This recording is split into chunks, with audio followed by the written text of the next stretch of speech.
on a pu se libérer de notre premier parent adoptif abuseur, à savoir le clergé, mais pas du régime britannique. Pourquoi ça a été plus difficile? C'est plus difficile dans le deuxième cas. C'est qu'il faut remonter encore plus loin, puis je suis vraiment content que tu parles de ça, Hélène. C'est que je fais l'hypothèse, avec mon raisonnement par analogie, que nos ancêtres, les habitants, les Français, les premiers Québécois, ont eu une relation avec la mère patrie française qui était une relation insécure, anxieuse et ambivalente. Je m'explique. La France, au début, est enthousiaste à l'idée d'aller dans le Nouveau Monde. On va faire comme les Espagnols, les Portugais, les Anglais, on va découvrir le Nouveau Monde, on va peut-être découvrir de l'or et des pierres précieuses, puis découvrir une voie maritime vers l'Asie. Finalement, on trouve rien de tout ça. Ça, l'affaire, c'est qu'on trouve c'est de la fourrure puis du poisson.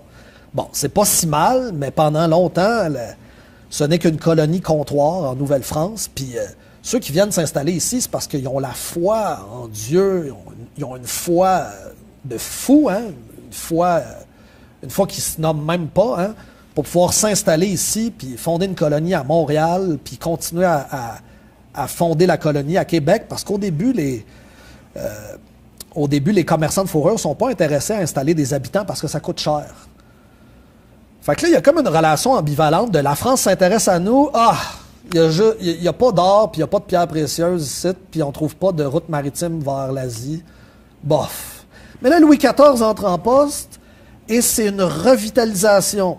C'est ce qu'on appelle la colonie royale. Donc, après des débuts plutôt pénibles, comme disait Jacques Lacourcière, de 1608 à 1663, en 1663, ça devient une colonie royale. Et là, Louis XIV envoie les filles du roi, il envoie le régiment Carignan-Salière pour pacifier les relations avec les Iroquois, parce que ça va mal, les relations avec les Iroquois. Il y a beaucoup de morts, puis ça fragilise beaucoup la colonie. Et il envoie un intendant pour mettre de l'ordre dans cette colonie-là. Donc, il nous envoie les moyens de survivre dans la durée. Sinon, la colonie, je veux dire, c'était voué à sa perte.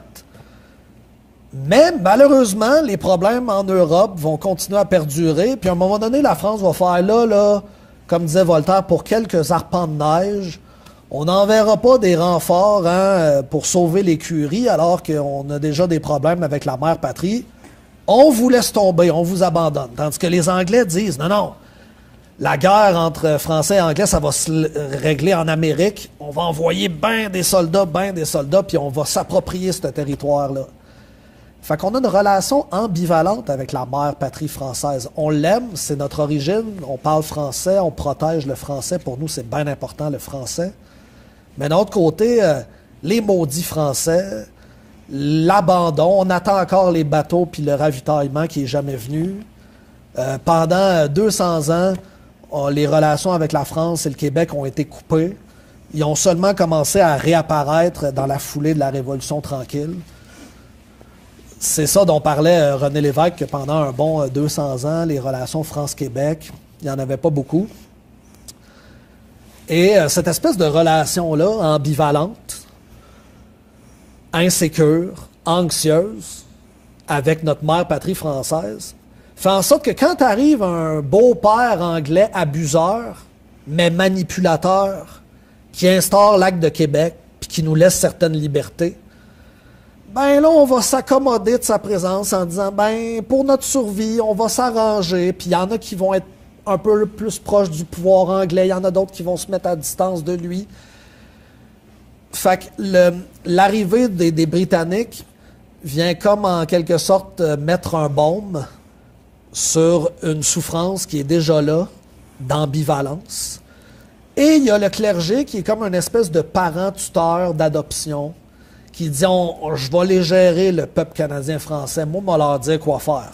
Puis je vais faire l'arbitrage entre les Anglais, parce qu'ils ne comprennent pas l'anglais de toute façon, puis le peuple canadien-français. Je vais m'occuper des bonnes mœurs.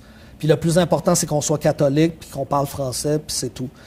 Fait que, t'as-tu vu comment nos trois parents symboliques, la France, l'Angleterre et le clergé, il y a beaucoup d'abus, il y a des persécutions, il y a des abandons là-dedans, et ça engendre de la honte. Donc la honte, malheureusement, elle avait commencé en partie à cause de la France.